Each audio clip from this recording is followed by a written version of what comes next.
تفضل اخونا معاويه. معاويه حياك الله. معاويه تفضل. السلام عليكم. عليكم السلام ورحمه الله وبركاته. تفضل معاويه، شو رايك بما طرحه سماحه الشيخ؟ والله انا اول شيء بسلم عليك وعلى الشيخ احمد سلمان. فعلا الشيخ احمد سلمان عطونا الحقائق كويسه كثير والله. ما شاء الله. اليوم شجاك اليوم انت صرت ويا الشيخ احمد سلمان. هاي صار العجائب 8 9 عجائب الدنيا. تفضل. والله مو صرت معه، عم يحكي لنا دين التوحيد. اذا هذا راي علمائنا فنحن نفتخر فيهم.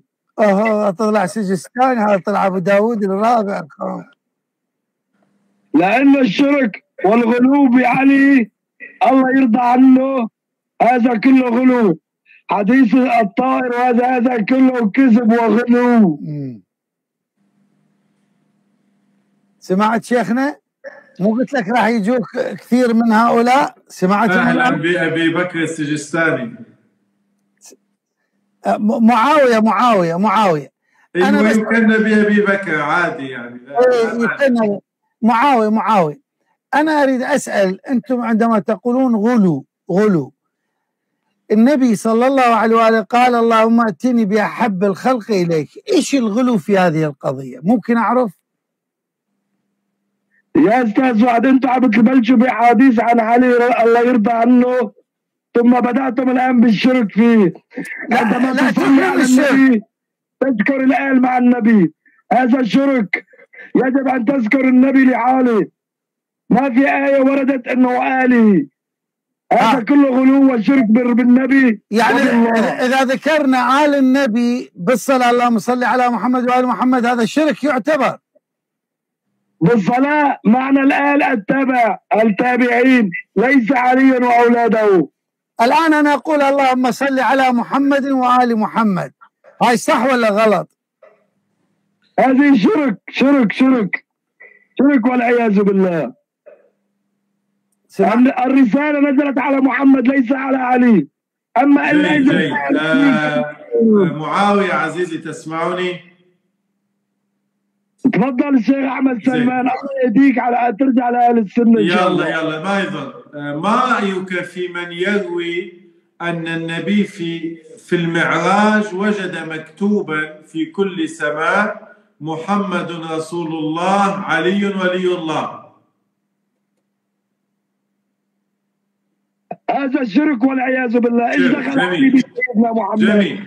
ما رأيك في من يروي أنه في رحلة المعراج الله كلم النبي صلى الله عليه وآله بصوت علي؟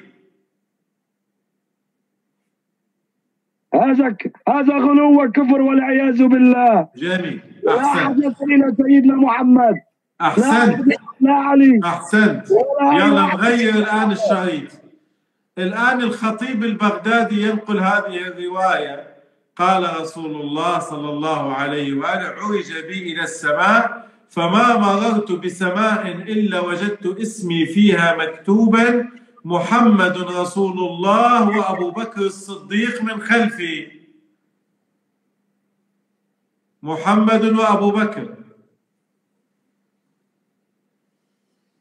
أنا أول شيء أدقق بالحديث هذا. سيدنا محمد لا بصلوا لا أبو بكر ولا عمر ولا علي. ليش مو كفر لا؟ ولا لجرة فيه. ليش مو كفر مباشرة؟ علي كان كفر. ايوه الان صار محقق. من تجي لابو بكر يتحقق. اول شيء كفر الان محقق. في فمي ماء. في فمي ماء ما اقدر. اي قول تفضل. يعني انا بتمنى منك انت يعني كل كلمه بتقول معاويه. يابا معاويه اللي قدمه ما قدمه لا علي ولا الحسين ولا اولاده اللي كانوا باركين على صفر العباسيين ياكلوا ويشربوا. ايش قدموا للاسلام؟ ايش قدم الجواد؟ يعني انت الرضا. لحظه، يعني انت الان تقول ان معاويه على الحق ام علي على الحق عندما تقاتلا؟ أنا عندما تقاتلا اثنين على حق. أنا لم أضرب في علي كرامة لسيدنا النبي. اثنين على. أما الحق مع معاوية كضوء الشمس. علي مغلوب على أمره، كانوا يلعبوا فيه الخوارج علي والسبعية. شلون عيدة معاوية على الحق وعلي شو في؟ سلام الله على علي شو في؟ علي كان مغلوب على أمره، من نصبوه الخوارج والسبعية والمجوس، هؤلاء نصبوه. عندما ذهب إليه معاوية قال أبغض ما علي.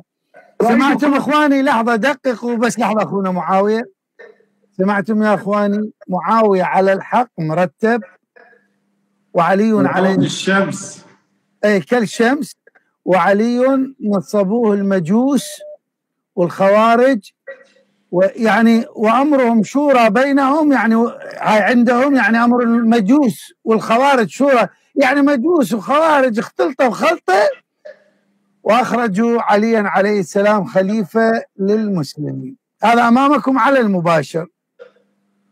هذا الكلام له أس، هذا ابن أبي داود وأحمد بن حنبل والمتوكل ومعاوية، هذول هم الذي أنشأوهم والله العظيم.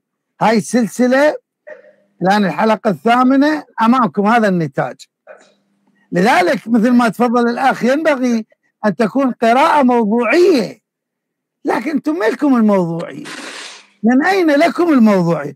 طيب لحظة أبقى أنا شيخ معاوية.